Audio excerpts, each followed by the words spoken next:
دوستان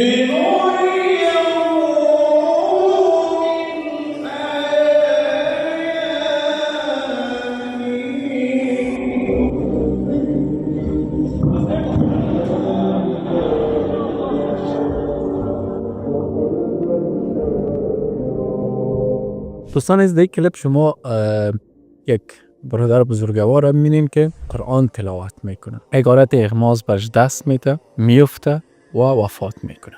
قسمی که در این کلیپ الان گفتن که فرد وفات کرد. 3 پیام بسیار کلیدی و طلایی داره این کلیپ. پیام اولی که مرگ از جمله نشانه های عظمت الله متعال است. کسانی که وجود پروردگار را انکار میکنن نمیتونن از مرگ فرار کنن. الله متعال 1400 سال قبل از امروز این به عنوان یک تحدی و چالش به بشر ایراد کرده است و بهشون گفته است که اگر خدای فکر میکنین وجود نداره، نفس هایتون از مرگ نجات بدین. از مرگ راه فرار نیست. مرگ یکی از نشانه های عظمت الله متعال است که بشر عاجز کرده است. این یک. همانطور که در اینجا میگه ما نشانه های خدا با اون نشان دهیم، بدین شک که مرگ هم از نشانه های الله متعال است. دوم، پیام این کلیپی است که مرگ در هر زمان ممکن است به سوی ما بیاید و ما را دریابه. بعضا ما فکر میکنیم که شاید ممکن سالیان طولانی زندگی کنیم، با 1 سال، 2 سال، 5 سال پلان و طرح و مسائل دیگه،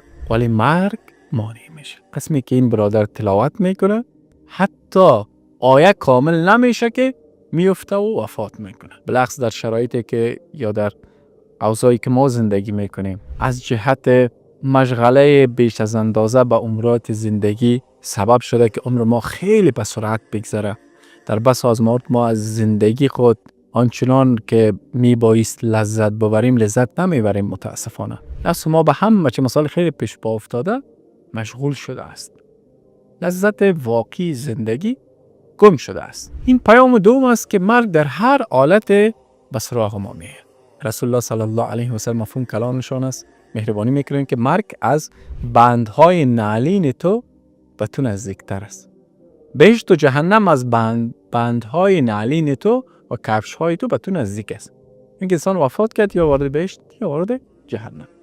این پیام دوم. پیام سومی که ما در هر زمانی باید آماده باشه برای حسابدهی. شبیه همون کسی که در یک بانک کار میکنه و میفهمه که هر زمان ممکن است حیات بیای سر بزنه، پرسان کنه که این مقدار پولی را که گرفته بودی در کجاها مصرف کردی، به چه کسایی دادی. همیشه ممکن است پیش از مورد بازرسی قرارش بده. موضوع مرگ هم بالعکس این کلیپ هم همی است. در بس از موارد یک فرد که از خانه از منزل بیرون میشه باید چنان آمادگی داشته باشه که اگر امروز ما دوباره پس به خانه برنگردم بتانم که در برابر پروردگار خود ما حساب بدم. یک سری از افراد تماس میگیرن، پیام میگذارن، واقعا انسان تعجب میکنه. استاد 1 سال شده نماز نخوانیم، استاد 4 سال شده روزه را خوردیم، چنین کردیم چنان کردیم، حق مردم و انسان واقعا تعجب میکنه.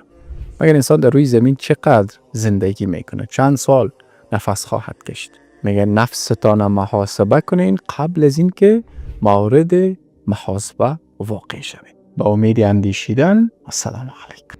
دوستان عزیز، به خاطر حمایت از برنامه‌های اسلامی و به خاطر بهبود این برنامه‌ها، دوستان عزیز شما میتونین که سهم بگیرین. ما انشالله استودیوهای خوب بسازیم و اعضای زیادی، جوانای زیادی در کنار ما کار کنند در بخش نشریات و همچنین در بخش چاپ و نشر کتاب‌ها. این یک صدقه جاریه به شما خواهد بود.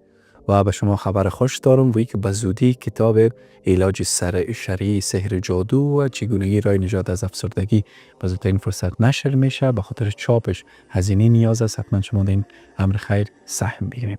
السلام علیکم.